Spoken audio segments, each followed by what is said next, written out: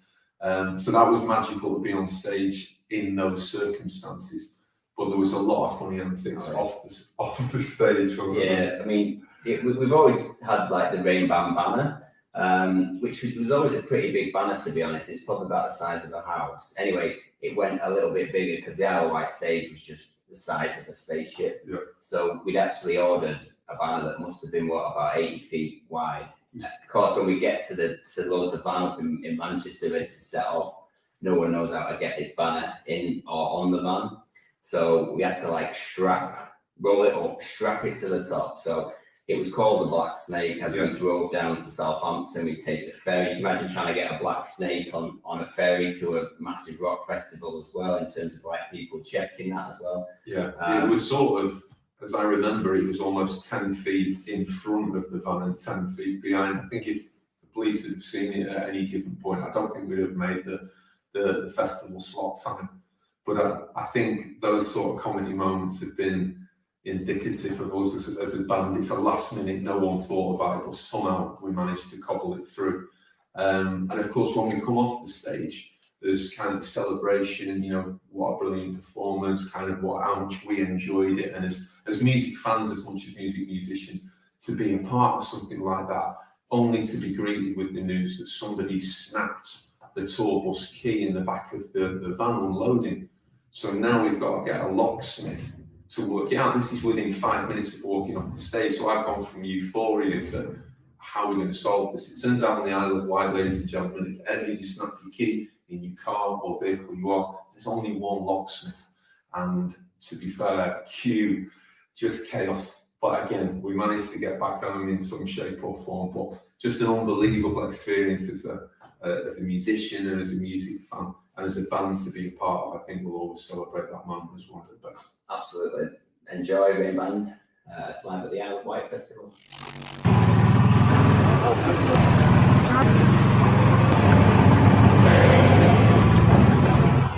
Style. Don't worry about it.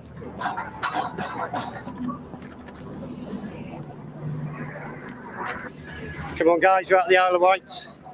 Better go on main stage. Don't go over. He is actually awake for once. First time. He needs a toilet, though. Yeah, too late. You had it on the A34 yesterday. 1, 2, 3, 4, 5. Let's go. Cameras are rolling. Yeah. BT to fade out. And it's all yours. Let's go. Let's go. Let's go. Okay, let's go. Let's go. Ready? Yeah, right. We're the Red Band from Manchester. Sorry about the weather.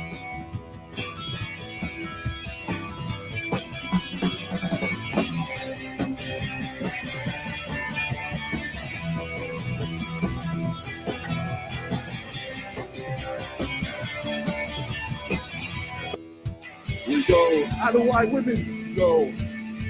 We go, we go, we go, we go. Round and round we go. Round and round we go. Round and round we go. Round and round we go. Round and round we go. Round and round we go.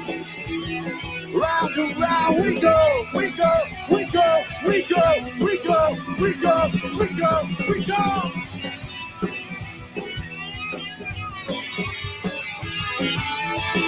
We go, we go. Have yourselves a wonderful festival. May the sun shine on you and each and every one of you. Isle of Wight, thank you very much. We've been the Rain Band from Manchester. You've been fucking brilliant. Thank you.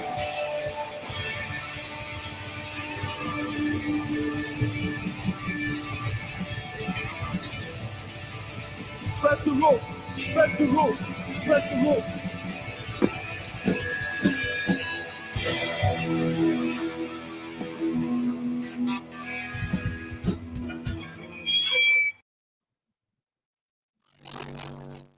We played at Manchester Academy a number of times, going right up through the ranks of starting off at Academy 3 and 2, back to Academy 1. This was back at the release of our first album, Satellite Sunrise. So it was a headline tour. This was the last date of the tour as well. And again, you're just kind of celebrating the whole tour, you're celebrating the album. The vibe in the room again was fantastic. So enjoy Rain Band at the Academy. How we doing, Manchester?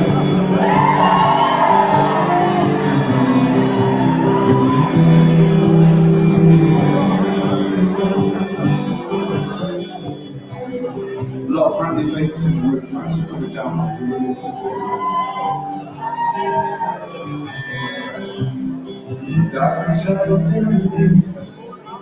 I was gives me sleep. Shadows like the beauty. Now the dancing flame, flame, flame, flame.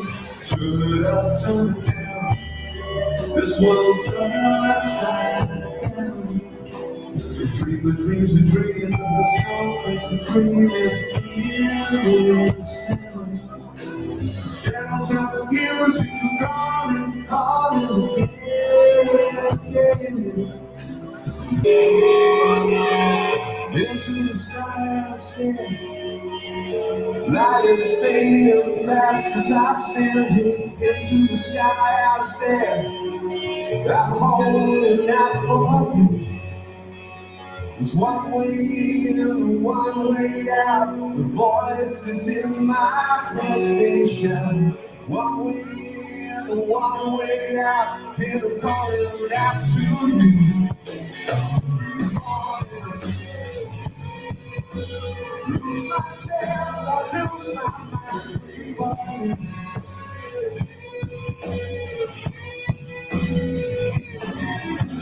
Into the night I stand. Light is fading fast. Here's some footage from an absolutely beautiful venue, probably one of the nicest ones in kind of Victorian hall in Blackburn, King George's Hall. Maybe Georgian, I don't know, Victorian. Anyway, it's old, but it's an absolutely fabulous venue. We played here with Tony Hadley and Black Grape, not together, although that would have been fun. That'd have been a hell of a night, yeah. But with Tony Hadley, absolute diamond of a bloke, so friendly. Chatted away backstage after the gig as well, and I'm sure James is happy with his bottle of Jack Daniels that he received as a gift from Tony after the gig. Hope you enjoyed his performance. This is Rain Band at King George's Hall, Blackburn. Alright, go. Did you mean it to happen, or did you just let it be, let it be? Or did you just let it be, let it be?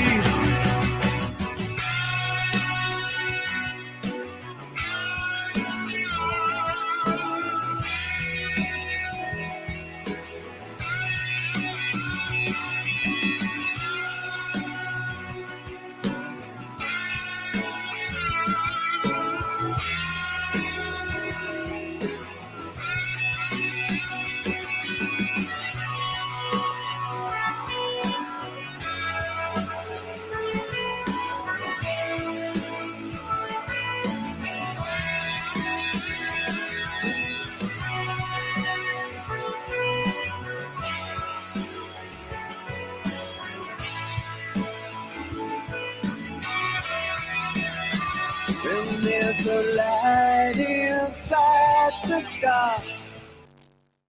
Naturally, for the band, a lot of people say our second home is Italy. For sure, we've got an incredible connection with that. For all we linked in with the Marco Cincioli Foundation, also Rise Again as a song.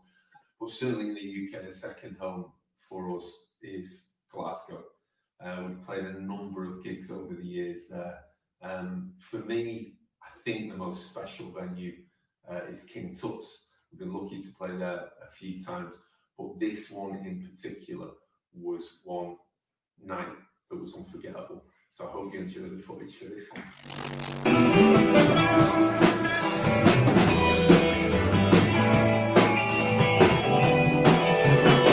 I got a head full of goats. She got a head full of dreams.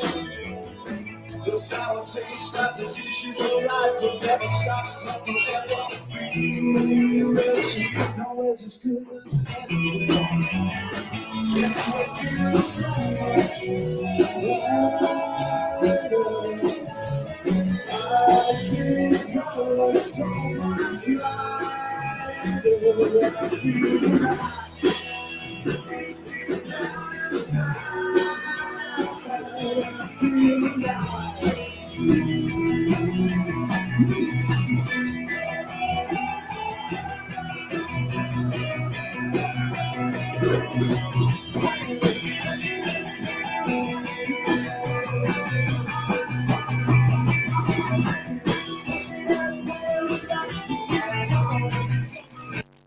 One of the great gigs was the Deaf Institute for the Gimme Love tour.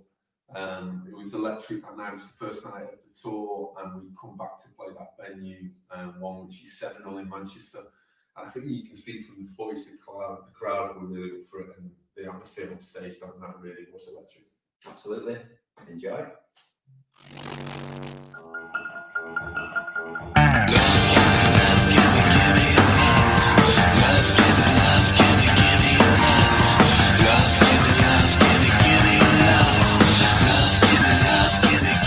We're out on the road.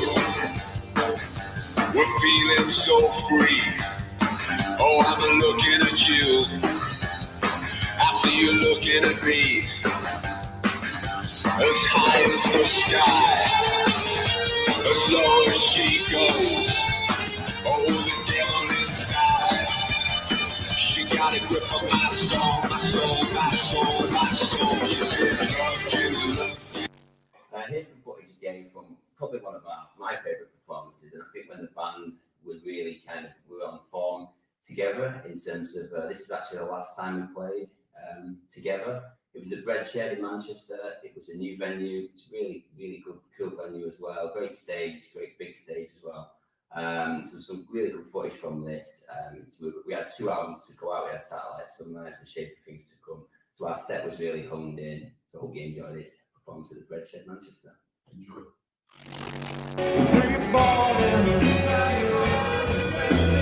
Lose myself, I lose my mind.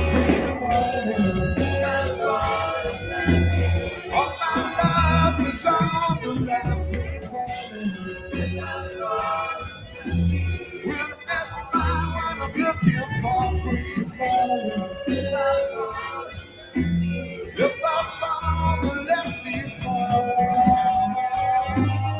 I feel alive.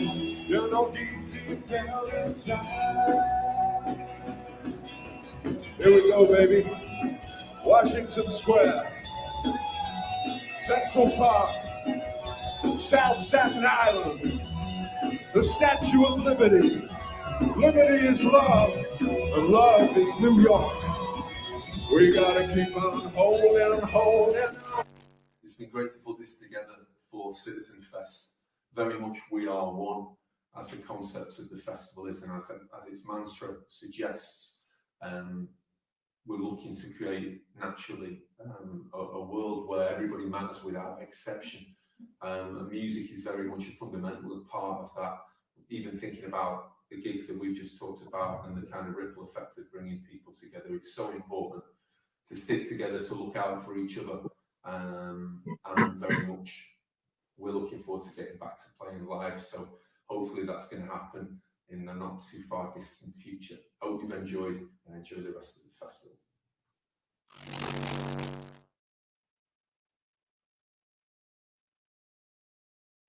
Well, that was rather fantastic. And so that was Rain Band there. So we can't really dwell too long about Rain Band, as great as they were. We must actually be pushing on, shouldn't we, David? They were fantastic. I mean, again, I can't say enough. The musicians giving up their time free, and not just the music, but the messages that they're saying there and support the Citizen Fest. Fantastic. 100%. I couldn't agree more with you, David. But let's get cracking on for the next bit of the program. I'll just introduce it if you want, David. Practicing all day. You were using it, so yeah. The next. Also, sorry about that light coming in. The sun's coming down. It's getting a bit late at night, so sorry about that if I do look like I'm a ghost. So it's just the light. It's not actually me. But anyway, so our next video is pretty much a group of women just having a bit of a blather, having a bit of a coffee, basically discussing the ongoing issues with in terms of labels. As we were discussing quite a lot throughout today about the whole fact that people out there are still being described as labels, like just as I was talking about earlier on, the whole shy and everything about that. That's like a label for autism. But yeah, we probably should be pushing on, but this is not visible, not valued, and not viable. So we're going to put that on for you guys now. So enjoy this. Hi, I'm Anne-Marie. Hi, I'm Alison. I'm Gail. And I'm Morag. We're going to have a coffee and we're really glad that you can join us. So this is what we're going to have a wee look at tonight. We're going to have a wee look at a number of areas, not visible, not valuable, and not viable. So we're going to just explore a few questions under each of those headings. So under not visible, what makes things visible to you but they remain visible to others? And how visible were those in shielding? And then in reporting the deaths resulting from COVID, there was an emphasis on underlying health conditions. How did that make you feel? And what did you think about that? And the first thing that strikes me about the whole idea of being visible is about, even if you think you're visible, sometimes you're completely invisible. Always reminds me of the time Morag and I were actually had a coffee, and then we realised that one of the big stores had a sale on, so we jumped into the store. We each bought things and we're standing at the cash desk, and the woman, Morag paid for hers, I paid for mine, and the woman said to Morag, "Do you want your receipt in your bag?" Morag's, "Aye, that's fine." And then the woman at the cash desk right beside turns around and says to me, "Do you want your wee receipt in your bag?" And you know that head cock to the side that just like, "Do you want your wee receipt?" Like really patronising. And see, in those times, I feel really invisible, and it drives me absolutely crazy. Yeah, and I certainly remember that instant, and they're saying, "Do you want your wee receipt in your wee bag?" And that was, you know, a bit of an eye opener for me, because although I had had a stick, I wasn't in a chair, so I didn't get the same patronising response as you got, Anne-Marie. I know, it's quite bizarre. Just that whole thing about feeling like you're invisible as a person. You're visibly there because they can see, and they can see your chair, but you're completely invisible as a person.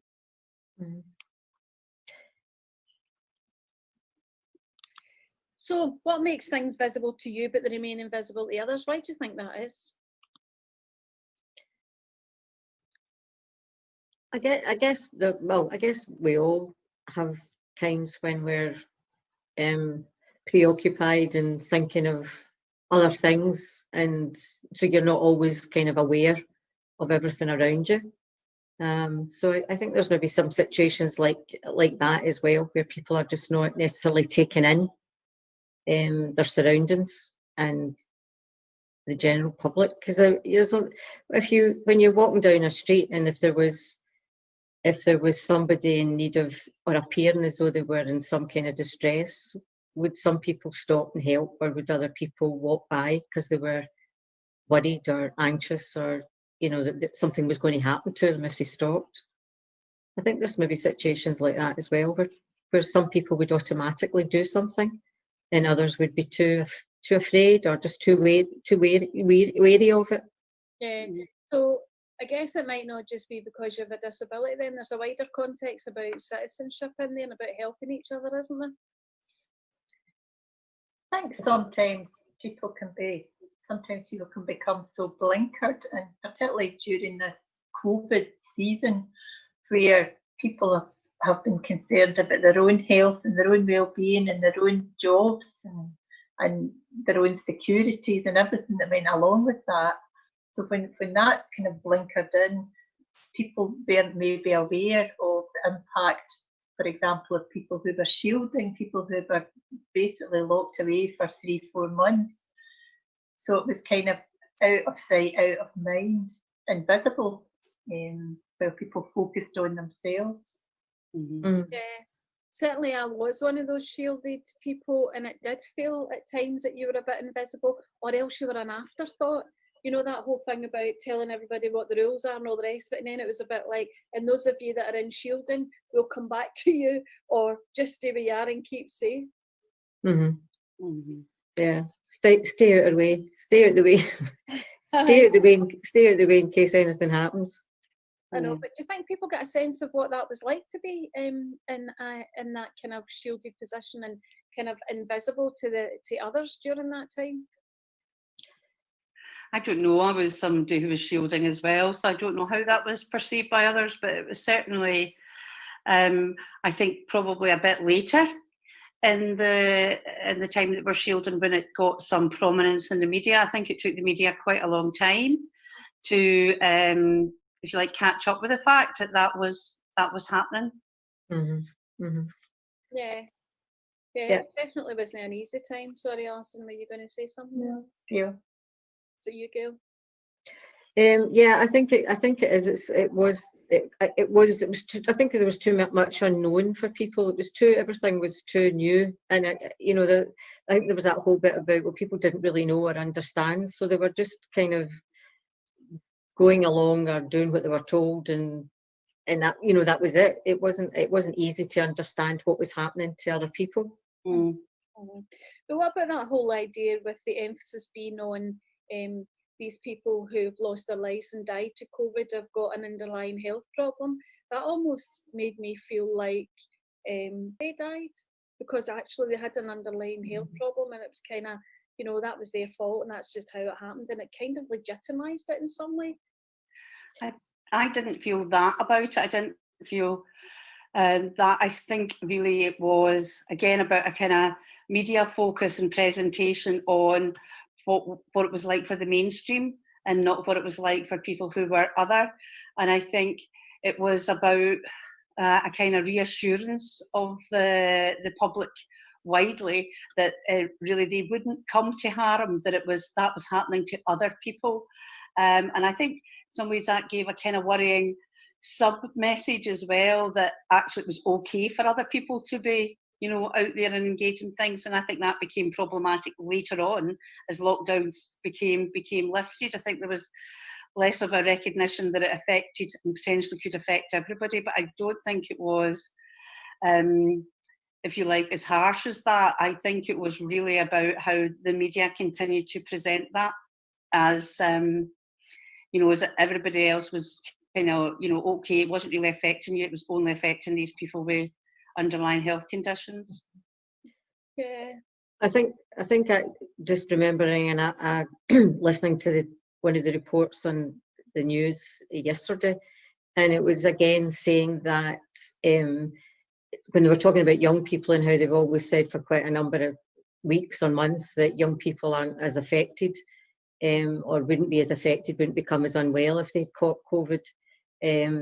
But just in that particular news item, what they were saying was that the young people who have sadly passed away, again, it came out just recently, they were saying, however, they did have underlying health conditions. So again, it does feel like that again, it's happened. It maybe makes people worry less or think less or be concerned less about what would happen if they caught it because they don't have an underlying health condition. Does that then make it people a wee bit reckless in their behaviour? I don't know. It may or may not make people reckless, or it might just be that people think, well, thank goodness that's not me. Yeah, and I think while it may have made others feel relieved, as somebody who has underlying health conditions, I found that pretty frightening, and I can't imagine how terrifying I would feel if I had been a parent or was a parent of a child with an underlying health condition. I think I would find that really, pretty terrifying. Yeah. And it must have had an impact on people who then, when they were told to come out of shielding, that it was all okay. No wonder you would hear of people and know people that just didn't want to take a step over the door. Absolutely. It's I think as well, some of the measures that have been put in place for the wider public, for the total public, to sort of manage social distancing and everything. If you get some kind of sensory impairments or stuff like that, that's not going to mean anything to you. It's irrelevant to you. So I was in Dundee and they had special markings on the pavement, trying to kind of lead people, on two separate sides of the street. And I think it was big smiles or something. It wasn't like walk this way. They actually tried to do it quite nicely. But if you had a visual impairment or that didn't make sense to you, didn't understand what that was, you're not going to be able to respond to that, and then you risk the wrath of other people who think you are deliberately trying to be obstructive or be difficult. So it was like there wasn't account taken of other people, the whole population. Yeah, I had that experience, Alison, on a street where it was all one way, but actually there was no way you could get off the curb if you were to follow the one-way signs. So in a wheelchair, I was stuck on a power chair, not being able to get off the pavement at all, because also because of the way people were, queuing up the side of the roads. It was just quite odd. So I think you're right for a whole range of reasons. I'm just conscious of time, ladies. Will we move on to the second question? Okay.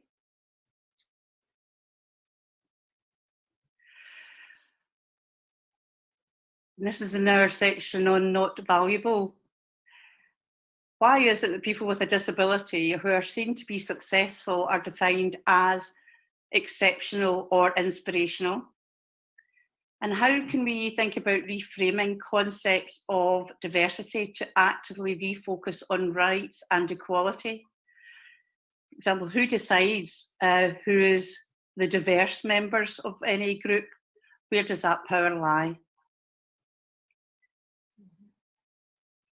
Good question. Well, again, I have always had a bit of a debate about this because I like the use of the word diversity, and in my head it conjures up all sorts of things about a whole range of different people, and you've got a different view on that, and I understand your view.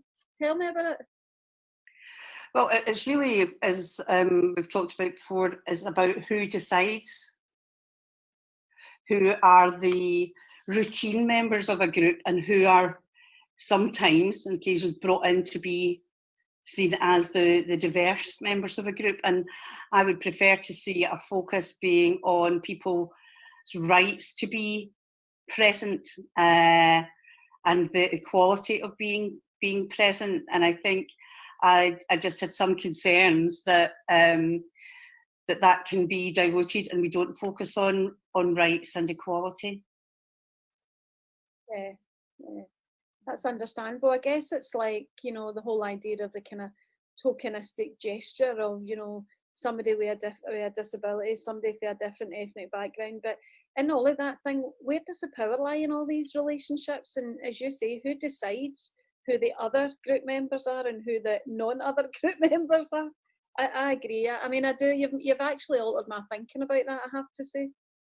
And how much of it is just a pure tick box and exercise for the organisers or those with the power to say, well, actually, we've made sure we've got a handful of diverse, inverted commas, people sitting at the table, so we've ticked that box. But there are so many people who are in our communities who the prospect of sitting at a table and speaking the language that's spoken at these tables where big decisions are made, it would be so alien and terrifying, and they're never anywhere near it, and are unlikely to be ever anywhere near it because nobody adapts how they do things, or they adapt very slightly. So the system excludes people, even though there are stated aims to be inclusive, I would suggest. So does that mean that those individuals are not deemed to be valuable, or are they only valuable because it ticks a tick box that says they happen to be there? Because again, there's that thing, isn't there, about when, for example, if you've got a disability and you happen to be successful at something, then everybody gives it, you know, oh God, you're really inspirational. How can you not just be ordinary and be seen for who you are, without people thinking that you've had to do, or that you are something really special because you've managed to get a bit of a life and make a good go of it? It's quite a nod. Yeah, I suppose it's that kind of thing of you've managed to overcome your I don't know, your deficit. Is it, you know, as though that's the kind, you know, that's, I'm not saying people say that, but do you know what I mean?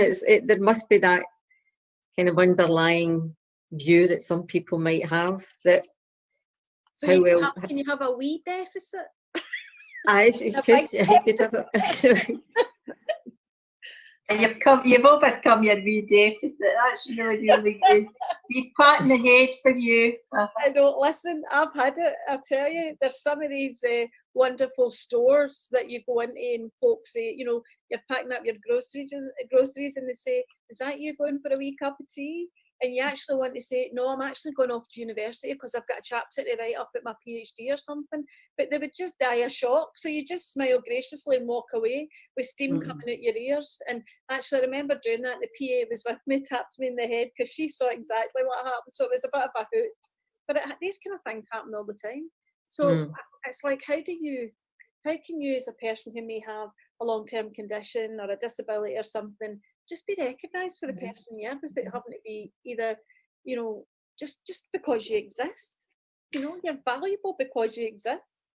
Or put in a box. Anne-Marie, I'm reminded of that experience of that meeting that we were at, where we were challenging people, we were challenging the organiser about the lack of representation. Yes. And they at some point just said, but it's fine because we've got Anne-Marie here. Service user. I know, and I'm like, I didn't know I was there because I was the service user. It's like rolling you out on the stage, you know, just roll you out the stage and you go, hi, and then you take you back again behind the curtain, so nobody really sees you, but they think that you've got a role to play because you fit into a wee kind of stereotypical, somebody else's stereotypical view of you. It's very entertaining at times, I have to say. So what about this whole idea of reframing the concept of diversity? How can we do that? Big question. Big question. Because if we get equality right, you know, would that then lead us to forget about diversity? If we get rights and equality right, will diversity naturally follow? We might call it something else. Rather than diversity, but we get a better range of folk involved if people were just afforded the their human rights and then their opportunities, and there was a bit of equity about what we did. I suppose it gets back to some of what Morag was saying earlier, just about you can accept people for, for who they are or what they are, and the sort of face value, and appreciate that rather than as we're saying that it's looking like a quota of people you have to have to be representative in a group, because a group won't be a viable group if it doesn't have X number of women, males, females, people of different race or whatever. Do you know what I mean? So I do think it fundamentally needs to be rights based, and people have the same and equal right to be wherever there is, and have equal value and equal weighting in opinion and in development. And I think it might be that you need to run interference to make sure that any forum or whatever you're in is actually honouring that right to be there. But it's there as a right, not as an invitation by others to be there. It's about your absolute right to be part of society and part of that. Yeah. And can I just say as well, and it's an overused term, lived experience, the fact that seems to be a bit of a tokenistic, we will have some people with lived experience who are informing whatever the development might be. Surely the core is the lived experience. Surely the people with lived experience who are living these lives are the people who should be informing policy, legislation and changes and developments and all of that, surely. Well, I would have thought so. But I'm just thinking about some decisions I've made recently with the review group, for example, that's going to be looking at the social care review. I was disappointed to realise there was nobody with lived experience involved in that group. I'm sure people will get the opportunity to contribute, but I think it's that bit about rather than just contribute, why you're not getting a seat at the table, So I think there's a whole range of stuff in there, isn't there? But it's about how we move away from the kind of gesture of tokenism. Yeah, and how alliances are power shared.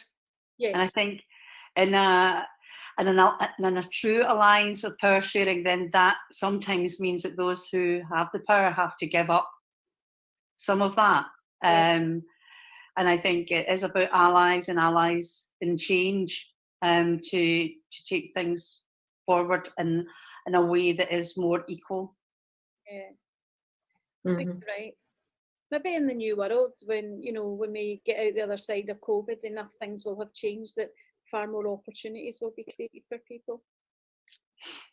But I like what you were saying, Gail, about being viable. It takes us on to our next topic.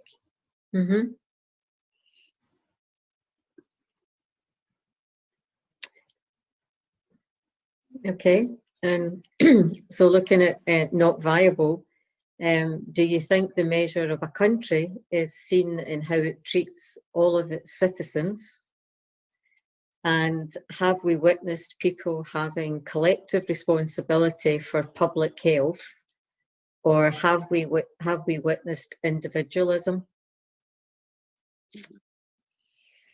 I think it depends what day of the week it is around whether you've witnessed individualism or collective responses. I was sitting outside a shop and I saw these youngsters going by, all with their face masks on and all complying and all the rest of it with what appeared to be me, what appeared to me as complying.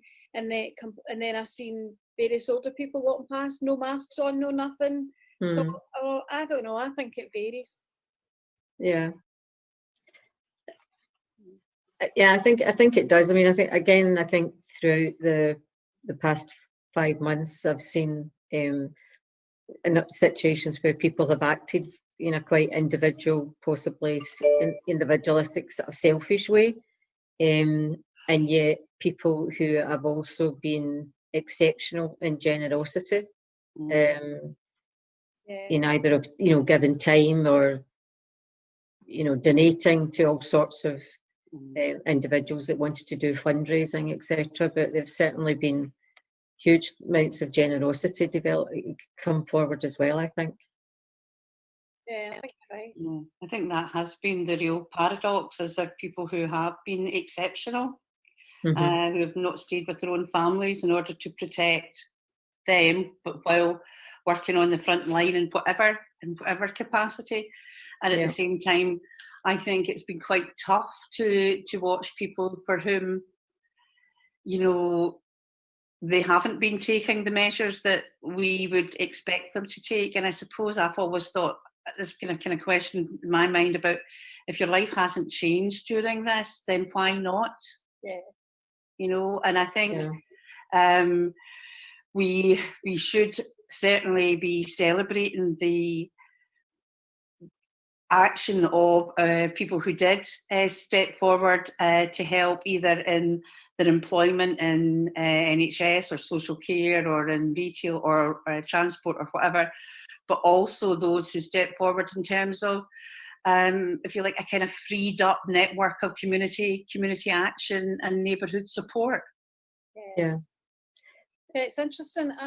I was thinking about viability from a different perspective. I was thinking about it from how viable were we as a country in terms of readiness for the pandemic and all the stuff that had gone on before. So, that lack of investment in the NHS and in social care for years, not having a stockpile or a big enough stockpile of all the PPE, not having, having a change of strategy partway through, not taking cognizance of all those things that happened in Spain, and you've got forewarned and we should have been forearmed and we weren't. So I wonder how viable we were as a society and a country prepared for that, and are we going to be able to make our country or make everybody viable in our country and in our country viable for everybody? Do you know what I mean? And obviously I've got your brains thinking there. No, it's just on that, how we make our neighbourhoods, our communities, our country more viable kind of theme, is that I think it is about how we use some of the lessons to build that more viable society for everybody. Yeah. And I think that during the COVID experience, there has been real useful lessons in that about how we plan, how we think about all citizens.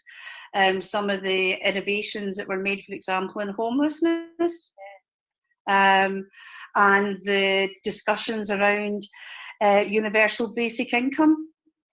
And I think it would be unfortunate if some of those, if you like, signposts to other ways of doing things that COVID has highlighted for us are lost. Yeah, I think you're absolutely right, Morag. I think there's an opportunity for it to change for every citizen for the better. And the worry is that opportunity isn't taken and we don't learn the lessons. I mean, I think just the fact that the amount of changing of people's working experience, working life has changed hugely.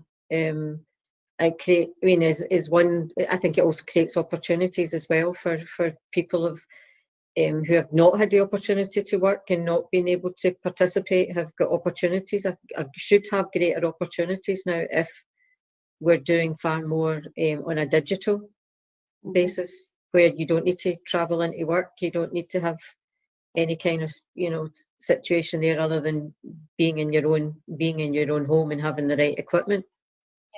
Yeah. So do you think the measure then of the countries and how it treats all its citizens? Was it Mahatma Gandhi that says that? Was it him that said something about the measure of a good country is how it treats its poor people or vulnerable people or something like that? I can't quite remember the phrase, but there's something about how any country treats all of its citizens, meaning whether you've got additional needs, whether you're homeless, whether you're elderly, some degree of equity or some value base, if you like, that's consistent for everybody. Yeah.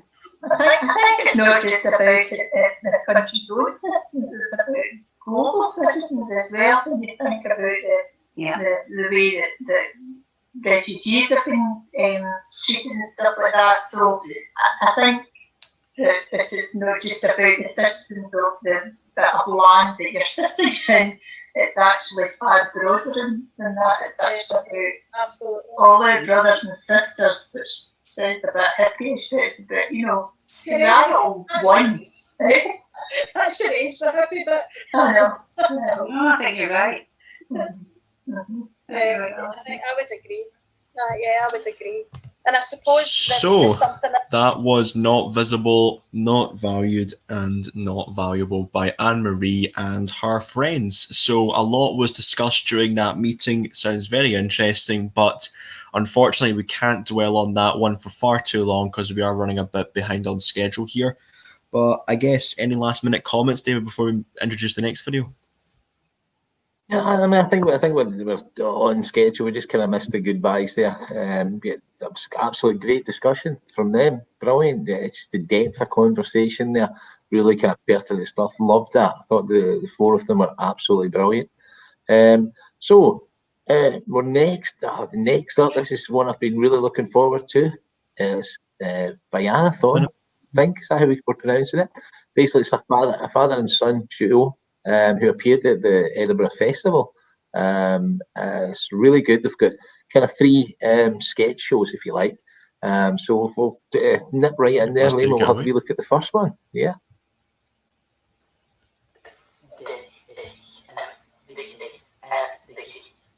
Amazing. This pudding left flow right into our house. Look for the bare necessities, the simple bare necessities. Forget about your worries and your strife. Bare necessities are Mother Nature's recipes that bring the bare necessities of life. Such feelings coming over me. There is wonder in most everything I see. Not a cloud in the sky, got the sun in my eyes, and I won't be surprised if it's a dream. Everything I want the world to be is now coming true, especially for me.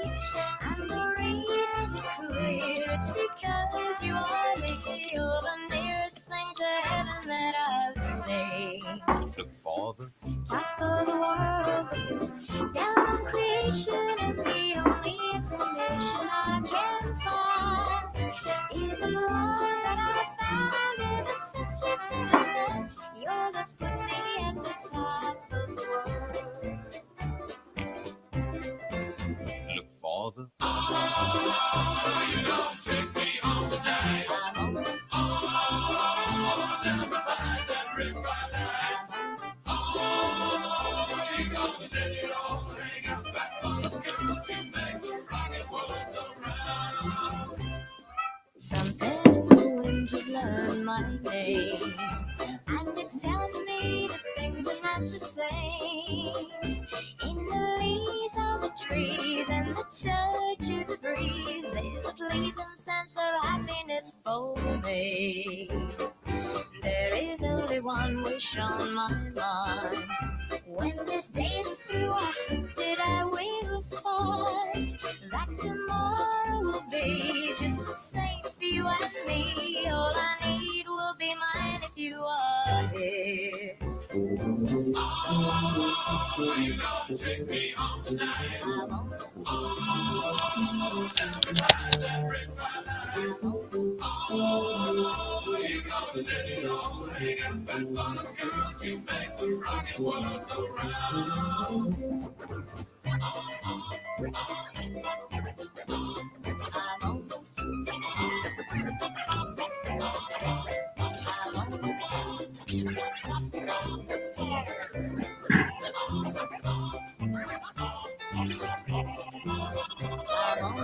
Top of the world, down on creation, and the only explanation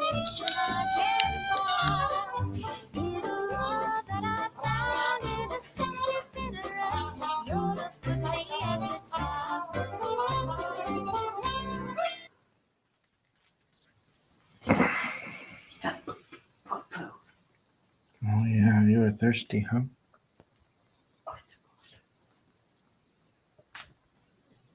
Bless you. Bless you. Bless you.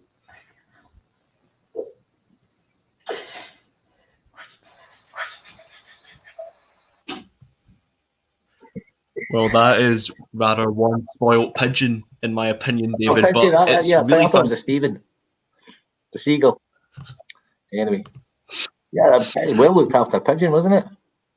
I mean, that is fantastic as well. And as you say, David, the theme today is help, and he did a rather good job of helping that pigeon. So I assume Yeah, you're doing well. You got a wee link there, mate. Yeah, well done. Thank you. So I assume that pigeon, obviously, they must have found it in the garden or something. It must have hurt its wing or something. So it's just helping it getting back on its feet. So it's a very nice thing to do. Take a pigeon in, feed it well, and maybe set it off one day. So yeah, I believe we've got a part 2, don't we, David? Yeah, again. So we've got 2 more videos coming up soon. Yeah, we have. We've got part 2 coming up. I'm not sure if the pigeon features in this, but yeah. So Liam's just going to set that up, but that was brilliant. Edinburgh Festival they were at. Miss things like Edinburgh Festival with all this COVID stuff. Brilliant. So let's hurry on with part 2, shall we, Liam? Yep, let's get on with it. Here we go. Here's part 2. I am searching Irish racing pigeons. And what do you find? I still have to type in Ireland. Okay, so we're looking for an IHU ring number, and okay.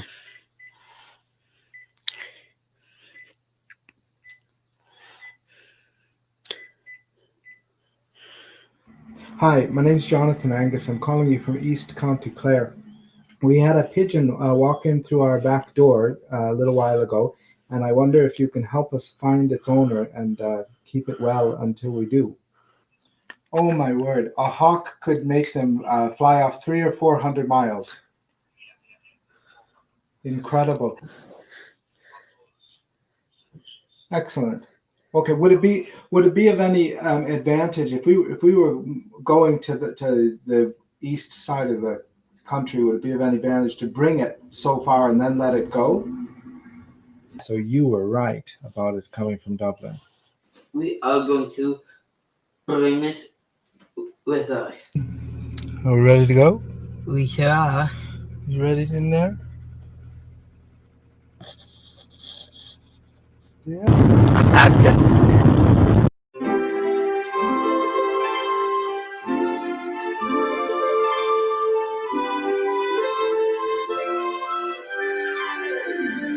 They call him Flipper, Flipper, faster than lightning.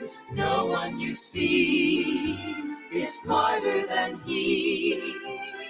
And we know Flipper lives in a world full of wonder, flying there under the sea.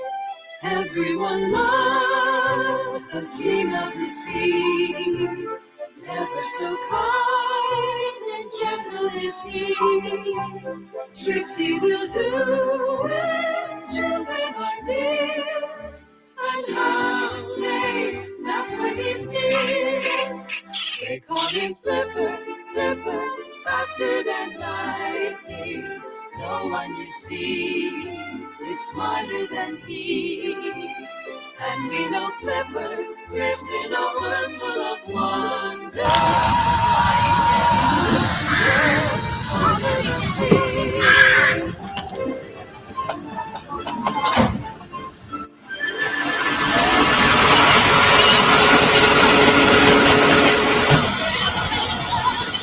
Yikes. Hi. Hello. So we're here at the Dunleary Marina, and we found that they decided not to sail today and neglected to tell us. So we're scheduled to go on Saturday, and Fionn and I and the pigeon are going to find something else to do for today, right? Yes. Hi, little Johnny. Fais-toi plus belle pour la fête au village. Fais-toi plus jolie pour la fête au village. Je serai la plus belle pour toi, mon amour. Je serai la plus jolie pour toi, mon chéri. Fais-toi plus belle pour la fête au village. Fais-toi plus jolie pour la fête au village. Je serai la plus belle pour toi, mon amour. Je suis un paysan, un cultivateur. J'ai dans mon champ du riz, du mil et des maïs. J'ai aussi dans mon champ du coton, des folions et des haricots.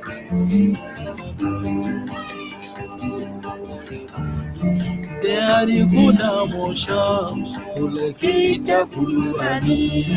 Des haricots dans mon champ pour les dames et les tarawérés.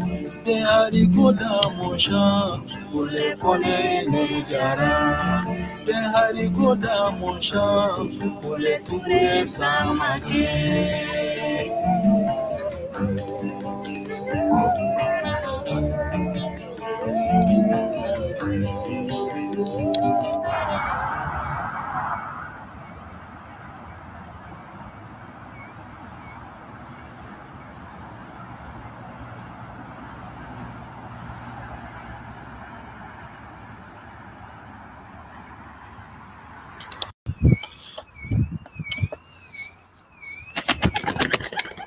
Come.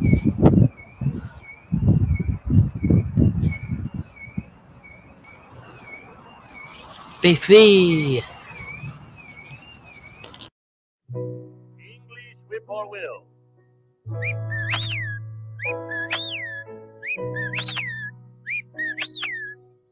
A wren is a small bird that whistles early in the morning like this.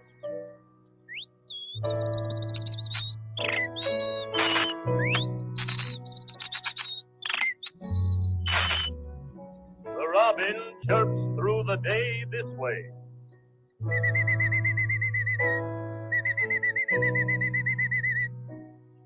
In the evening, he whistles like this.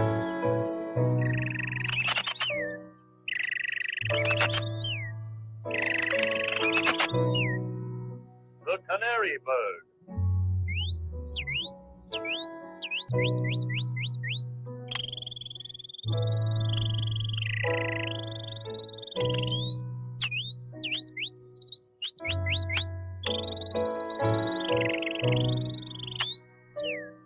The wild mockingbird.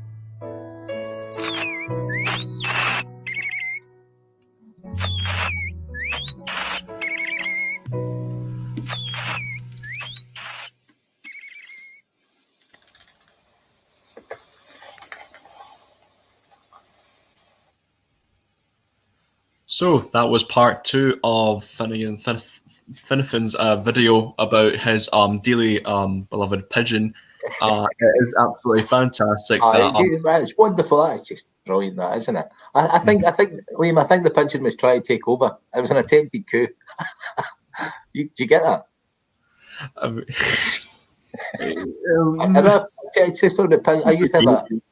I used to have a homing pigeon when I was younger, but a homing pigeon, but unfortunately it died, and I keep worrying it's going to come back and haunt me. Anyway, that was good, wasn't it? Yeah, pretty good, David. So thank you for that. I do believe we do have one more video. We do, and I think our public demand it. Yeah, because they're loving it. They're loving it. Comments are just rolling it. Superb, wacky, funny, edgy. Love it. Of course, 100%. Yeah, So let's go for it. Let's see what they've got. Our last clip then. let's go for it. Right, here he is. Yeah.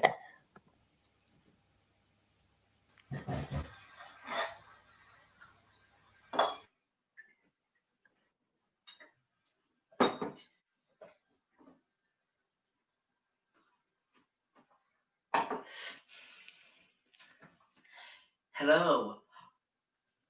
My name is Fionn Crombie Angus.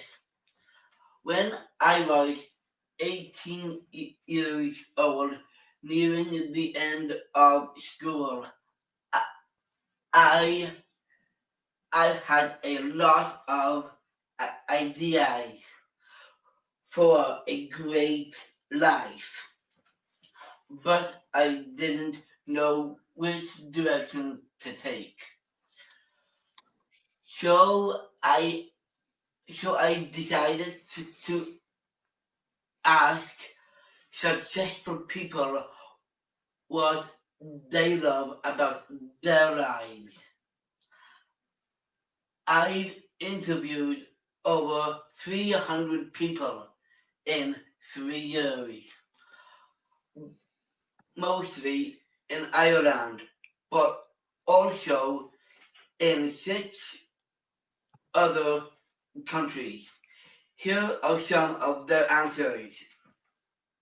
Well, the girl that was just with me, that's my daughter.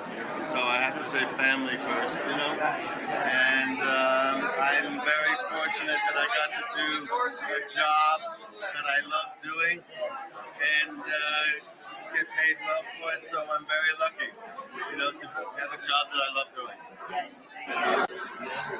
My mother's influence. Yeah, I love Absolutely. Thank you. My pleasure. I have 2 children, 2 boys. I'm married, I have a wife. So do you know what? I feel very happy right now. I've got a lovely family, got 2 kids, a wife. So I'm lucky enough. I do the work that I want to do. So I've got nothing to complain about. I feel like right now everything's good. There's people around you. You've got your family. Even if you have a good day or a bad day at work, you come home and you see your children. And you're like, nothing matters. And you get a scale electric out or play Lego. So I'm happy that I've got my family. Yes.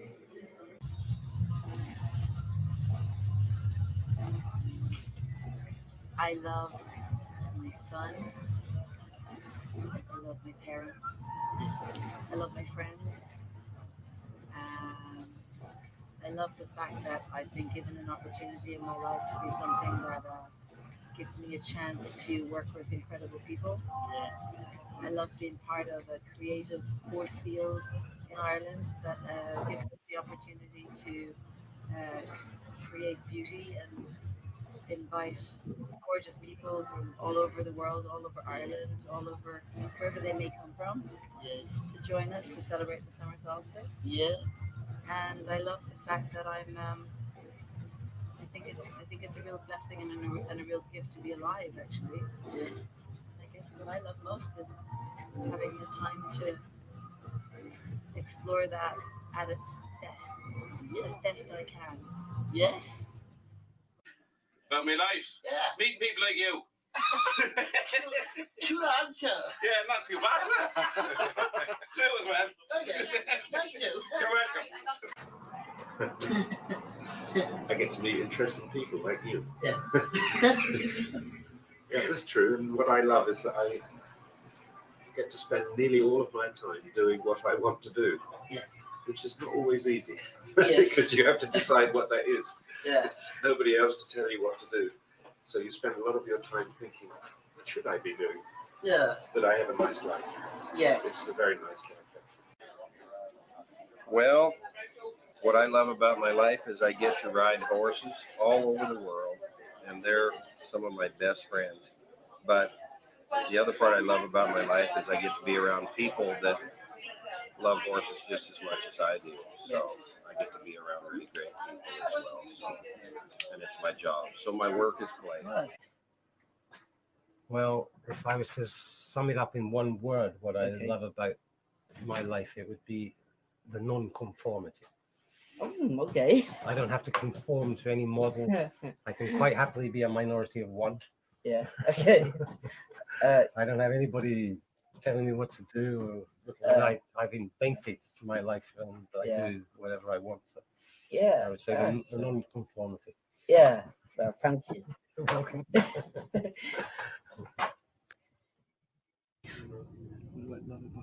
I like my job. I have a really good job. Yeah, I like that I can be barefoot on my job. And do you love your dog? Oh, of course I love my dog. Yes, I love my dog very much. What I love about my life? Yeah, that is a very good question. I suppose I feel very lucky to be doing what I love. And you know, that's really it. As simple as that. Yeah, it's as simple as that. Great. Well, thank you for your answer. Thanks. Very good question. Yes. Lots of things. I'm very lucky, but maybe swimming in the sea. Yeah. I swim in the sea all year round, you know. Okay. I might have swimming back there today. Yeah. So probably just getting into the water. Yes. And you get back to nature then, and you forget all your troubles, you know. It just clears your head. So probably swimming in the sea. Okay. Well, you know, I love kind of everything about my life, actually. I feel very blessed in many ways. Our 4 children and our 10 grandchildren live within 10 minutes of us. But apart from that, I have the great blessing of living in the middle of a 100-acre organic farm, where we can grow so much of our own food, where we have Jersey cows to give us milk, and then we can make our own hens, we have our own pigs.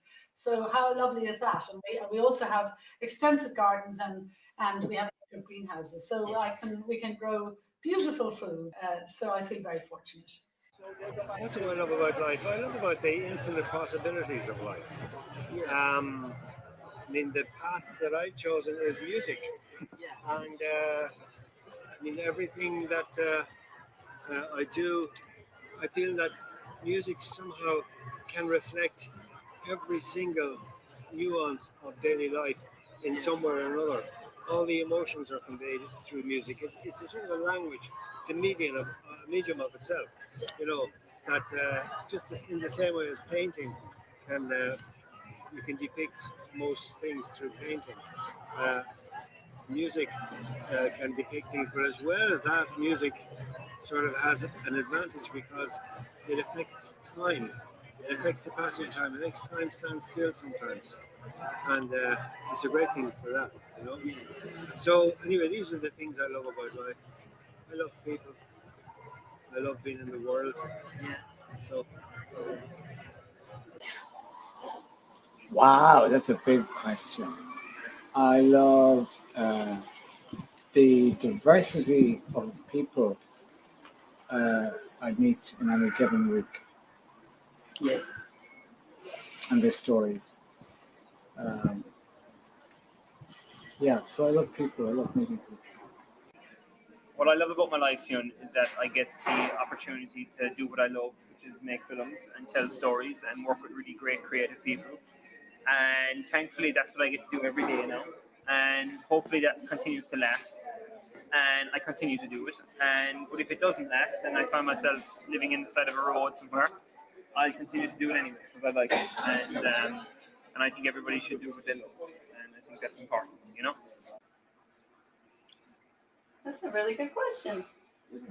We get to spend a lot of time together. That's a nice thing. True. I like the fact that I can do what I've always wanted to do. That I've always wanted to play music, and that makes me happy. I agree. We get to be creative. What do I love about my life? Yeah. Oh wow. I love my daughter. Yes. She's my number one little star. I love music and people. Yes. And music brings people together. It does. And it just gets you all joined in joy. It's Yes. a wonderful thing, isn't it, music? Yes. Yeah, so I love when music and people come together. Yes. Yeah. Can I ask you, what do you love about your life? It's music. Yeah. And cycling and all of this interesting stuff and nature. Nature. Oh, I like that. That's a good one. Yes. Yes, nature reminds you of life and Oh, it does. and you're glad for being Yes. alive. Yeah. Yes. Well, Fionn, I love playing the guitar and singing songs and writing songs. Yeah. And I love doing gigs like I'm doing tonight here now in Mount Shannon. And that's what I love about my life. Right. And lots of other stuff as well. Yeah. I'm a glass of red wine now I'm looking forward to. And also my family, my daughter and my wife and my brothers and my house and my 2 dogs. Wow. Yeah, so I have lots of stuff. I think I love music, but to me, music is the will here that I can sense. Everyone has their own sense of will. Like in the story about your name, it takes a servant to know everything. Yeah. And so if you see yourself as a servant, you are open to that will. Others may be shut down for one reason or another, like being a king, like having money, being too safe, not being broken enough. Yeah. And I see it in my children. They are wills, wire their cells held together. Yes. Will. And Wow. to me, it sounds like music. Yeah. Oh, that's a really good question. Thank you. I think the thing I love most about my life, I mean, I could say my wife and kids, because that's absolutely true. Probably the fact that I do lots of different things all the time. So I get to travel, and I never know what a day is going to be like. They're always different, and that's I have a great feeling of freedom about that. That's probably my favorite thing. Good.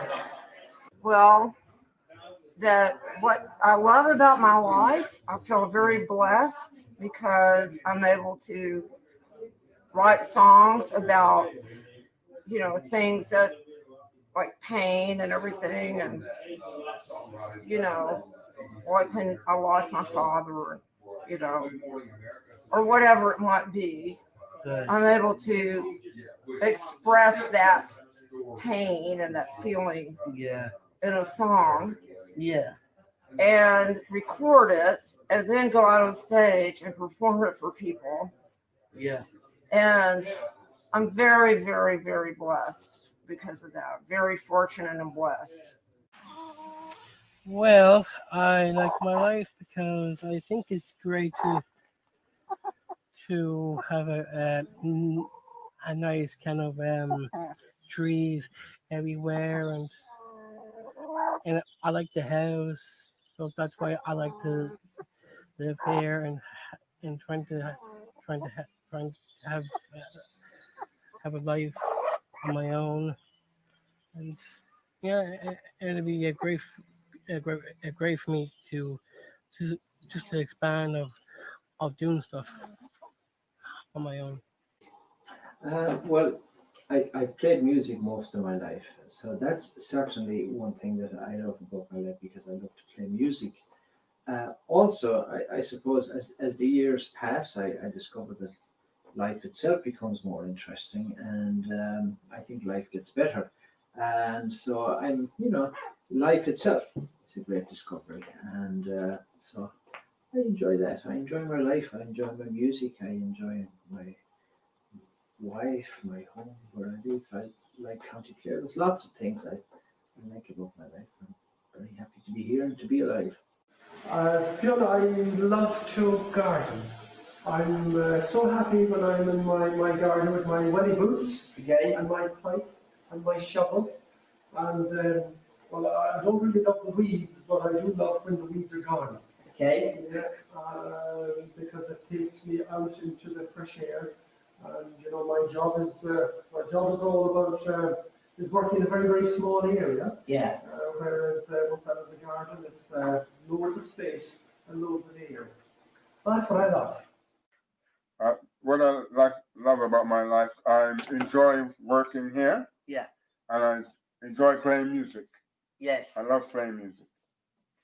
Cool. Thank you for your time and Sorry, your pleasure. answer. I enjoy every minute of it. As well. Yes.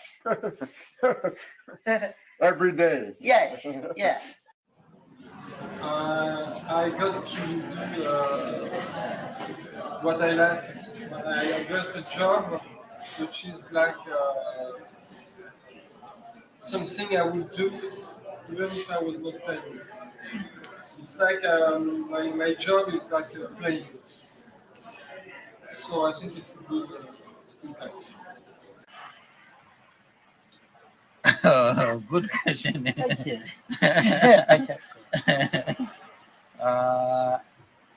I love to be free. I love to be to live a standard life. It's not poor, but it's not very rich. I mean, to enable me to get the some needs, or to get money to educate my daughters and son, my children. I mean, yeah, I don't like to be a very rich person like Trump. Yeah. What do I love about my life? Yes. I love the relationship that I have with Jesus. He's the greatest of all things. All things were made for him and by him. And he is the King of Kings. He's the Lord of Lords. He's the Savior. He's the Redeemer. He's the Prince of Peace.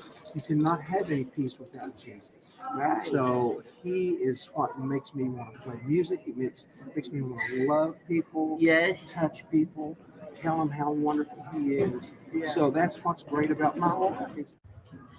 Well, I love the fact that I am alive. That's number one. And the thing I love about my life the most is that I have found happiness. Yes. That's the thing I love the most. Oh, well, I love being on Earth. I love this planet and everything about it, and the air and the trees and the sky. And I like all the people that are here too. Well, I really like doing something that makes a positive difference in the world.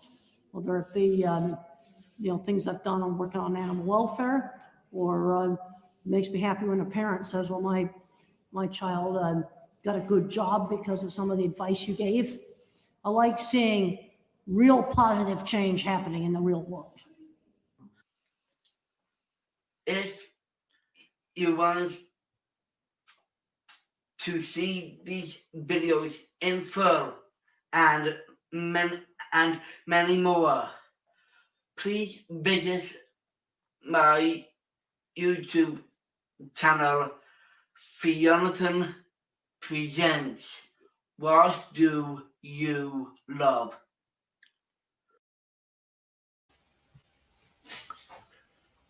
Absolutely amazing there from I keep forgetting the name there, so Finnegan. So I didn't expect him to be that well traveled out there in the world, but that was absolutely amazing. No, I noted a couple of faces there from all those celebrities, but that is very fascinating, and I would actually love to have his type of job, going around the world and talking to celebrities. Don't know about you, David, but have you met anyone at all? I did. Definitely, I did. Yeah, I've loads of celebrities in there. That was amazing. That whole thing about loving life. Would you have loved most of the life, Liam? I mean, I can talk about a lot of things about loving life, but I would say just people. People just make love and help and everything. Just the people, really. That's the thing I love most about life. Just people in your life. Brilliant. Because life is, the whole Citizen Fest is built around particular themes. Life is one of those themes. And money is one of them. Purpose is one of them. Love is one of them. Home's one of them. Health's one of them. Freedom's one of them. And our next video is going to be from the National Involvement Network, and we're going to basically explore the 7 keys to citizenship. Now, this video lasts about 25 minutes, and we were going to end there, but we had a wee bonus today, where Michael Connolly, who's one of the kind of key players in the network, he asked if he could actually come and join us live after we show the video. So the video will take us up to about 8 o'clock, but Michael's going to join us then. And I know we said we would finish at 8, so we'll have a 5-minute chat with Michael, and we might finish around about 8:05. So hopefully people can stay with us for that. So without further ado, we'll have a look at the National Involvement Network and their take on the 7 keys to citizenship and what it means to them.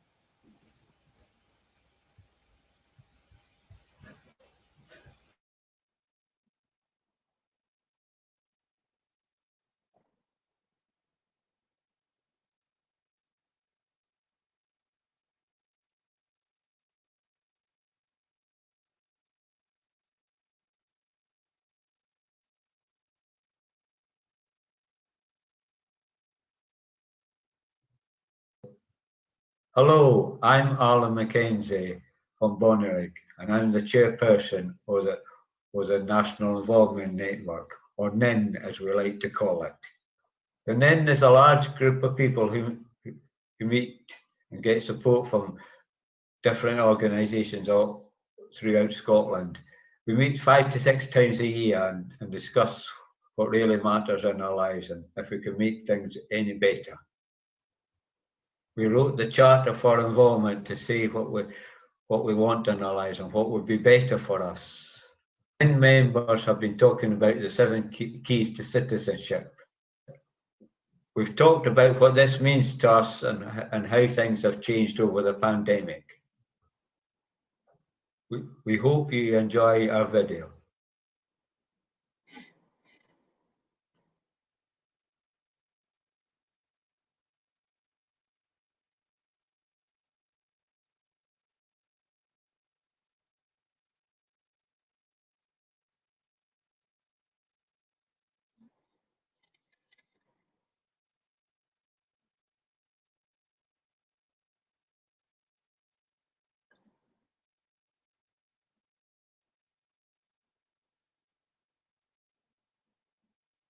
Otherwise, it doesn't feel like I'm being a citizen if I don't have like my freedom. I feel like travel, freedom to go places on my own, freedom to not have any time that I need to be back for, freedom to have a bit more time to enjoy things and do different leisure things like lockdown and things. I'm not out and about as much as I used to be. I can't go as far as like places I used to like go every day and things like that.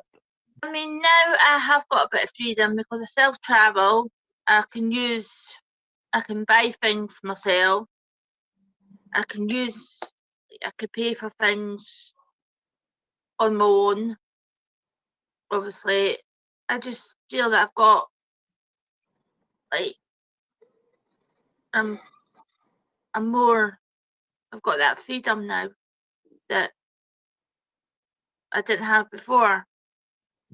Because now I've got like my own card that I can use it to like buy things. I'm just happy that I can do quite a lot of things that I never used to do. Nobody should put restrictions on that. No, but forget there was this pandemic. Just say, right, a person says, oh no, you can't go and meet this person, you can't go and meet that person. No, nobody should make restrictions on your life. But you can't overprotect people. You've got to give them a bit of freedom as well. Just let them have a choice and see what happens.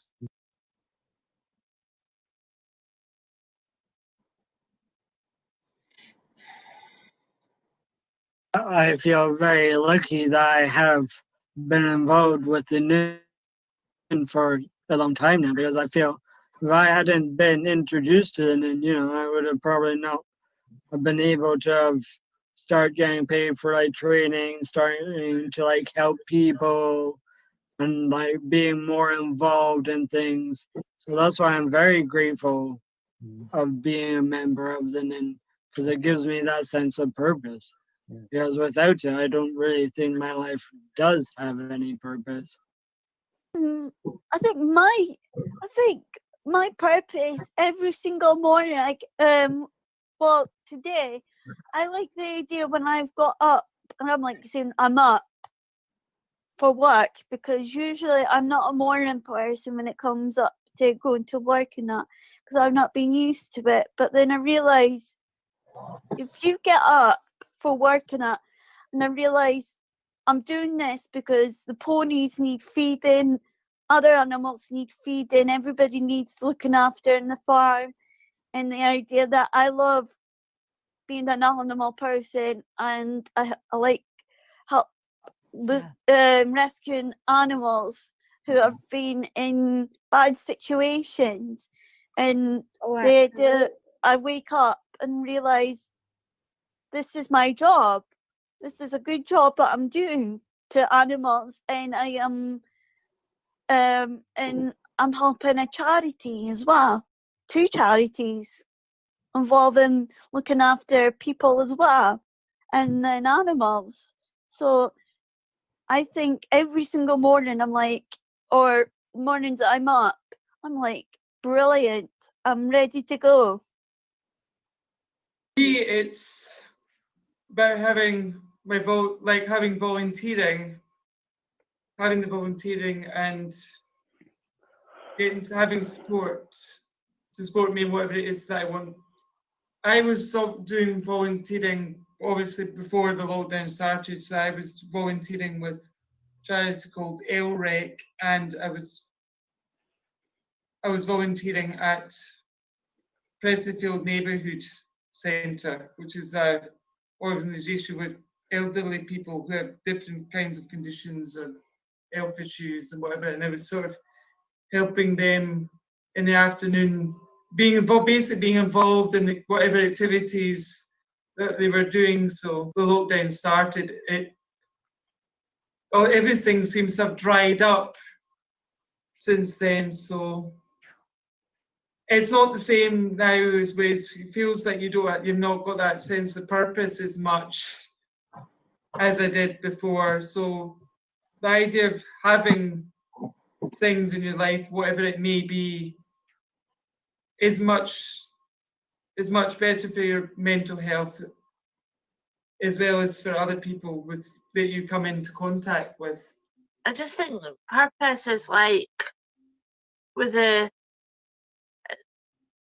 it's just like, I think it means to me for what I felt this year is like with the COVID. It's just like we've not had really much of like purpose. It's like all my things that I've been doing have been like cancelled, and I'm quite upset about that. And I just think that's a purpose, because the COVID has like let everybody down. Not like I used to work at Bernardo's. I really enjoyed that, and now I don't.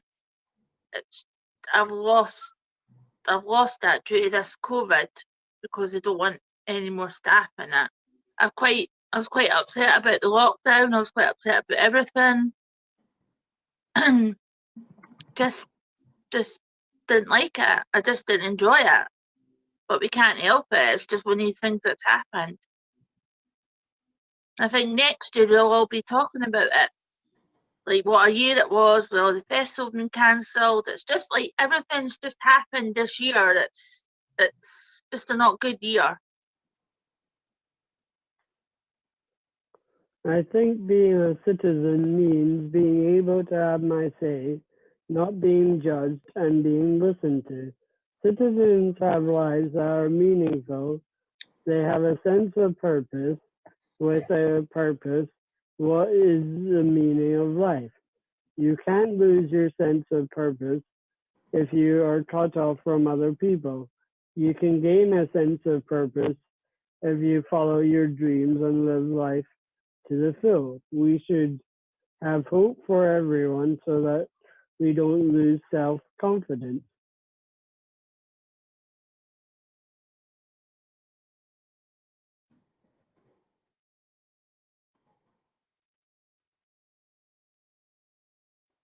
say money. I would say money is an important thing because you need money to, like, buy a house and buy your shopping and pay all your rents and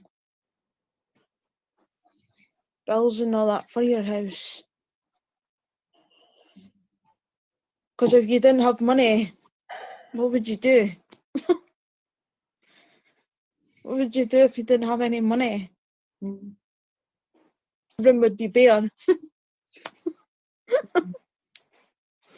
I'd have no curtains, no wallpaper, nothing. For me, it helps with like obviously like when you go shopping and stuff like that, you need to have money to be able to buy clothes, to buy food, to buy anything else that you need. Like it can help you with, so if you want to play sports with your mates and things like that, you have to sometimes pay for these activities. Like for my case, badminton, if I went to go and book a court for something like that, it can help with doing things like that. Everybody should really have a choice on how they spend their money. But with me, like, my mum kind of keeps an eye on my finances just because I don't really understand huge sums like rent and stuff from a property. I kind of struggle to know how much I pay and all that. So my mum's kind of helps with that. But day-to-day shopping and that, my mum comes with me and just to make, not even to make sure I buy the right stuff. It's a company thing as well. My mum will do her shopping, I'll do my shopping, we'll meet up, get the shopping, put in the bags and that. We used to go for a cup of tea, but we don't do that at the moment because we can't go anywhere. Oh no, we can, but not in the supermarket. But I think it's the choice to spend your money. I think it's like people's choice to spend their money on what they want. But me personally, I like to try and save some as well because I think it's quite good to have a kind of like a rainy day thing. If something happens, say, I don't know, and you needed some money aside, you've got that. Just you know you've always got to be something in case something happens. I don't know, like the dishwasher breaks or something. Or I don't know, even like a holiday or I don't know, or a new TV or something you see, and then you know you have that money aside for that. I think it's quite. I think money can be a scary thing too. I think me personally, I'm quite one of those people who isn't very good at budgeting. I think that's quite good. Like my mum keeps an eye on my bank card just because if I went out, I would just buy a load of stuff. I'm getting better at buying things that I need, but then I buy them and then I don't really look at them and then chuck them to really after a while. So really, I'm not spending money wisely. And really, I'm buying things I think look nice, and then I'll have them for say maybe a couple of months or maybe even a couple of years really, and then I'll get rid of them. So really, when I'm buying things, I buy things for the long term.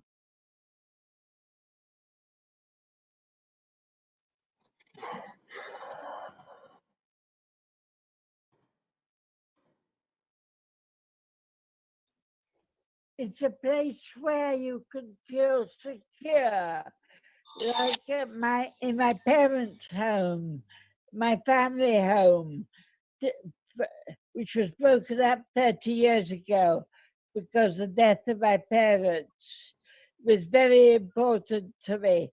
And it's only recently that I've found a home here in Ettrick Road, where it's lovely to be. The people are so kind and thoughtful. So I feel at home here, and I can get on with my voluntary work on the computer where I feel safe and secure. I used to have independence and do what I want to do when living on my own, doing my own chores and batch cooking. Shopping. I'm happy living on my own. The reason how it's important I get in my own house is because like I'm growing up now, and like I can feel that I can do more myself. Because mum and dad have been there for me, but I want to kind of be more independent now. I've been able to go and do things on my own without having help all the time. I've got all my fabrics and all that, like mum and dad's got furniture in their cupboard in their bedroom to go in my own house. They've got everything sorted. I've got 2 chairs going. I've got cutlery and dishes to go to my own house, and then I've got some other stuff in my own room to go. So yeah. But I'm halfway down the waiting list now, so I just can't wait to hear when it's happening. I see myself living on my own because I wouldn't want to live like with other people. I'd want it to just be on my own. So, because then it gives me more experience to look after my own house than having somebody stuck by my side all the time.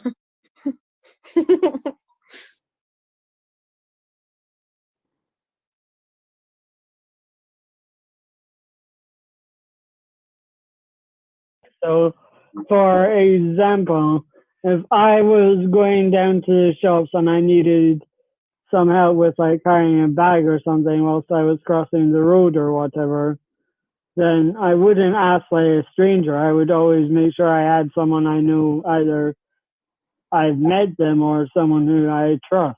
Like get a stranger to do something for you, then you're risking everything when you don't know this like person.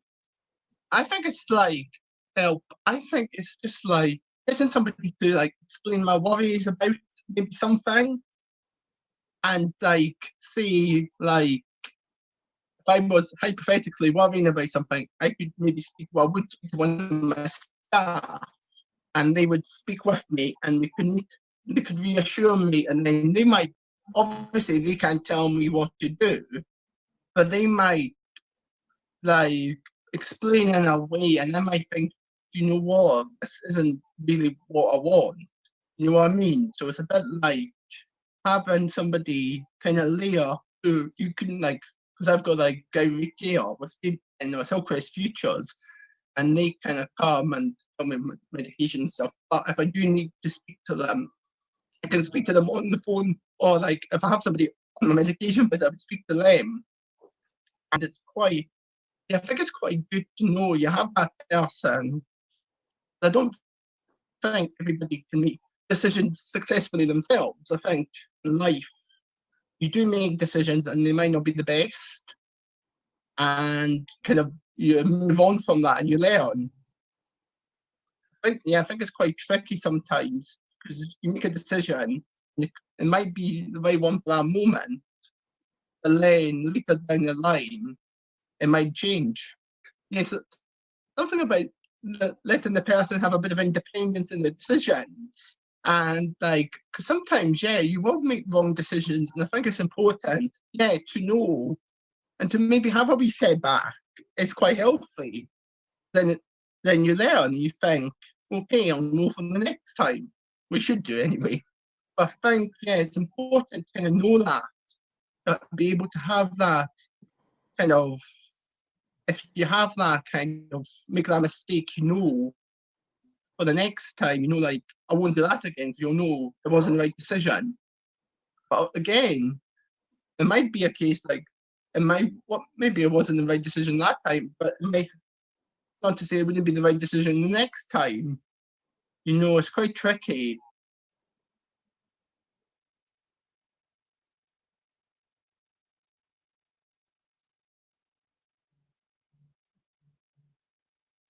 A lot meant to me because we mentioned that I was doing badminton, and so I was doing a lot of badminton with LDBC, and I've been involved with the Lothian Special Olympics because I was involved in the Special Olympics anniversary games in Stirling in 2018, because it was the 40th anniversary of that. It was the first time I'd ever been involved in the Special Olympics, and actually had to win a bronze medal in that. And that was one of the things that actually meant a huge amount to me. For me, it was just the idea of taking part in things, and that was actually meant a lot to me, because I like badminton and it means a lot to me, and taking part in competitions, do like Four Nations, which aren't as big as that, but it's being involved in sport means something to me, even though I have mobility issues, which is hard for me when I'm taking part against people who have different issues that don't have what I've got. So it makes it not so easy for me when I'm trying to cover the whole court against that, because I do the best that I can in these situations. But now, obviously, with the fact that I was told that the Special Olympic Summer Games in 2021 in Liverpool have been postponed altogether, was a bit sort of to get used to the fact that that's not happening. So, and it's been quite difficult the last 5 or 6 months of not being able to do that at all. It's been quite difficult for me, but it seems to be that moving now possibly in the right direction where I'll be able to do some of these things I've not been able to do before going forward, which is great because I've actually been missing that. And that for me, that's one purpose to life, and that makes me happy. My main sporting interest is rugby, and I play for a mixed ability rugby team internationally and club level. And because of this pandemic, like Gregor, it's been hard to like do any like training or anything. I was meant to go to my second mixed ability world tournament in Ireland this year, but because of the pandemic, it was cancelled. And so we found out it's going to be another few more months before we can actually go back to training because of safety and everything. So that will be quite hard for me to adjust to everything, having almost nearly a whole year without playing any sport.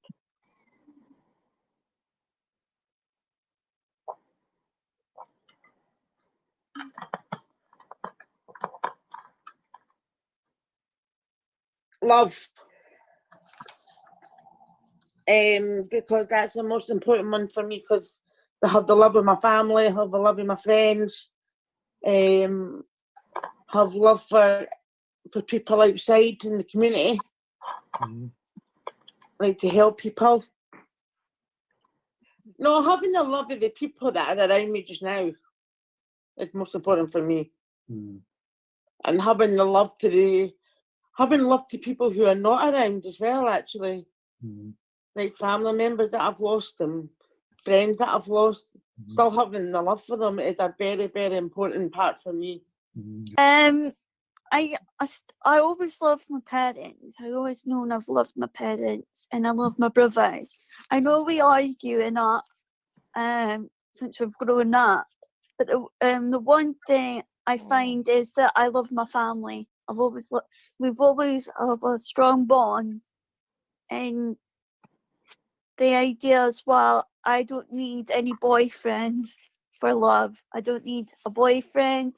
I don't need a relationship with a boyfriend because I've got a life of work, a good friendship with my best friend Natalie, who has been friends with me since I was little, and when we went to the same school, Anarchy School, and we've known each other since then, and since college and school, and then Willowbank, and then work as well. It's been absolutely awesome how she's managed to keep me strong, and the idea that anytime I've got a problem, she'll come to me, and she says that we'll be friends forever, and I always trust that in her, and I trust her, and that's what I need in a friendship, a friend. If I didn't have an actual best friend and I had no friends, the worst thing would be is I would feel all alone and I would feel depressed. Because I find I can trust Natalie as a friend, and sometimes it's hard for me to deal with relationships because I've had boyfriends in the past and I find it difficult to hold relationships with a boy. So I find that really difficult because of my disability as well, and the idea that they've treated me different, treated me like just because I've got a disability, they just want to pick on me, and I find it really hard and hurtful. Right. My other aspect that relates to me is love. Because obviously, when you need to have friends around you, and that's the good thing of having friends, that you are able to speak to them, and the likes of for example likes of this Zooming people and FaceTiming people, that is that you don't have to see them face to face if you don't want to. You can have a good conversation doing Zoom and FaceTime, and I love that aspect of it, because everyone needs friends, everyone needs love in their life.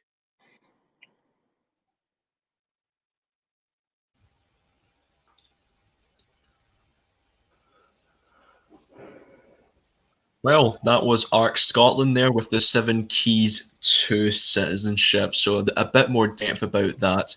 But anyway, moving on. Who is this we've got in here today, David? This is the legend himself. Appeared in the video there. The chairperson of the National Involvement Network, Michael Connolly. Hiya, Michael. Hi, Liam. Hi, David. How are you? Good, mate. Good. Right, I'm just going to leave it to you superstars then to go on with this, okay? Okay, that's fine. Thank you, David. So, right, first of all, Michael, I guess, how are you again? So, did you enjoy today's show? I'm very good. That's great. Thank you very much for that. Thank you also for stopping by as well to give us a little bit of talk and a bit of an insight of what you do and everything. But No worries. I'm happy to help. Thank you very much, Michael. So we'll get cracking because I know you probably got a lot of stuff to do afterwards anyway. So Yeah, that's fine. let's get going. So I've got a few questions here for you. So first of Yeah, all, that's fine. everybody wants to know on the stream because everyone is so interested, and I am interested as well, and I really want to know about this stuff. So the National Involvement Network. So can I just ask, so what is it really all about? So a bit more depth. What is the National Involvement Network like really all about? The National Involvement Network is basically it's a network of people who get support from different organizations that not only want their voices heard, but they also want to feel like they have the right to speak up about things. They have the right to get involved in things with the Art Scotland to run the Charter for Involvement and the National Involvement Network. They also want to basically help people who maybe not be as confident as other people to make sure everyone's voices and opinion matter and are heard. So it's about bringing people from different backgrounds, different organizations who get support, and the support staff that support them as well, to bring them all together as a good social group as well. That sounds all really fantastic, Michael, and you seem pretty high up in this as well. So you are the vice chair, and that is Yes, I am the vice chair. fantastic, Michael. And yeah, a very caring organization. And of course, today's theme is the theme of help. So you've explained that very well. So well done for you for achieving that goal. And I've got a couple more questions for you here, Michael. So for the second question I've got here is what qualities do you see that makes good support? So what do you think makes good support? would you say? I would say what makes good support is someone that's willing to listen, someone that's very understanding, that everyone in the National Involvement Network may or may not have a disability, but they still feel like they're important, which is the real heart and soul of the National Involvement Network.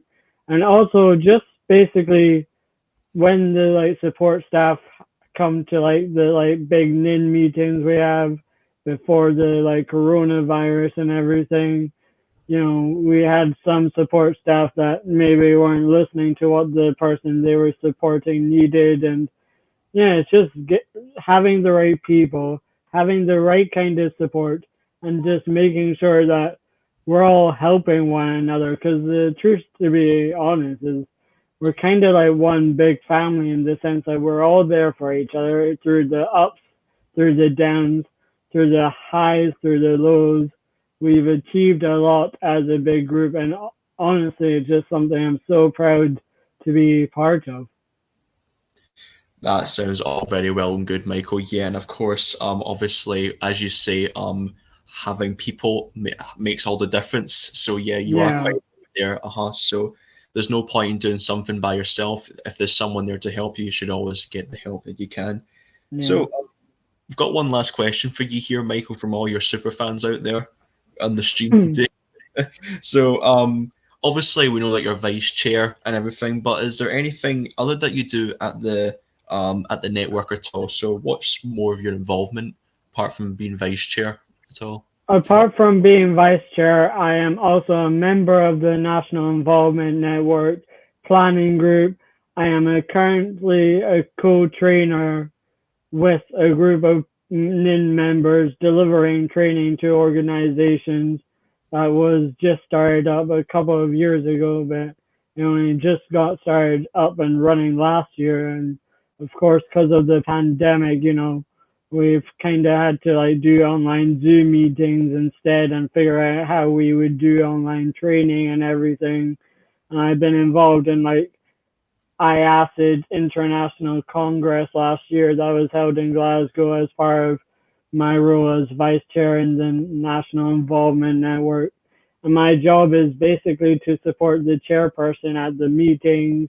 So if that person, who I would like to say, Alan McKenzie, is a very good chairperson to have, and we are so lucky that he has been so well as chairperson, even if we don't speak to him as much because he doesn't know how to work Zoom and things, but he is just someone who is great to work with.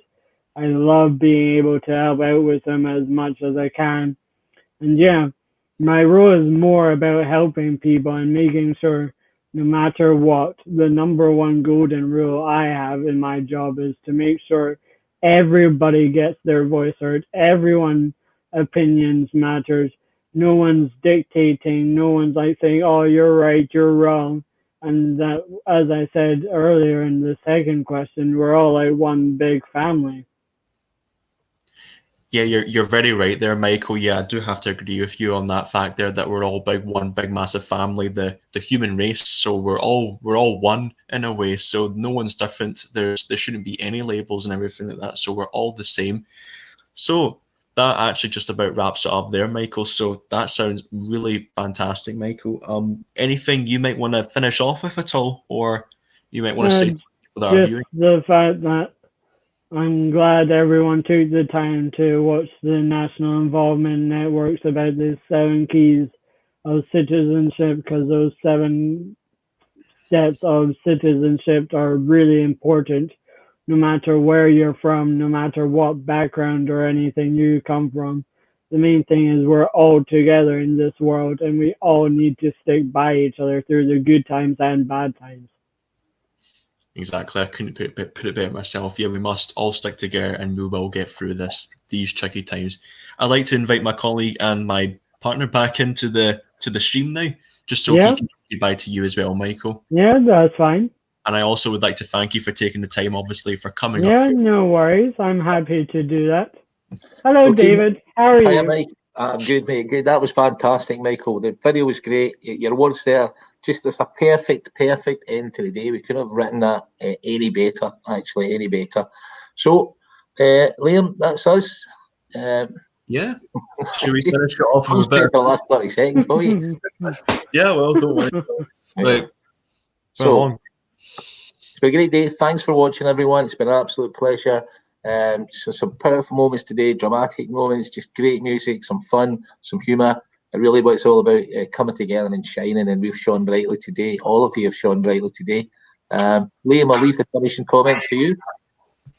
Oof. All right then.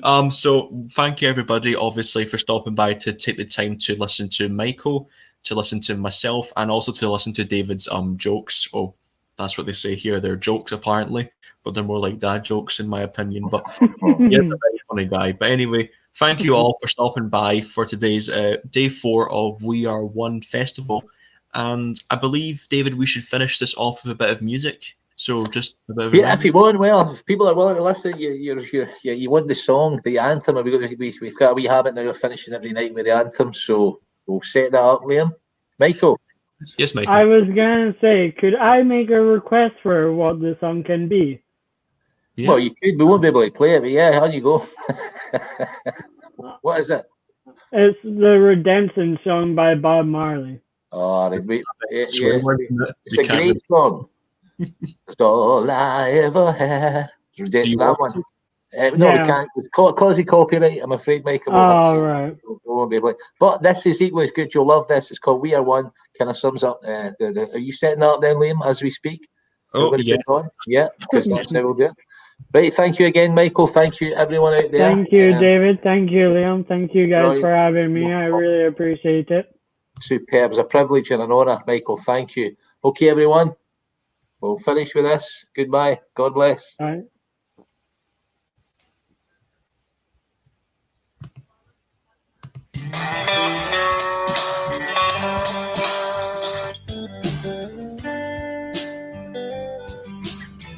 Breaking bread, helping hands, an open heart will understand. Keep the faith, so will I. We are one with the star-filled sky. Sun will rise, snow will fall, the wind will blow around us all. We'll cross the line, by and by.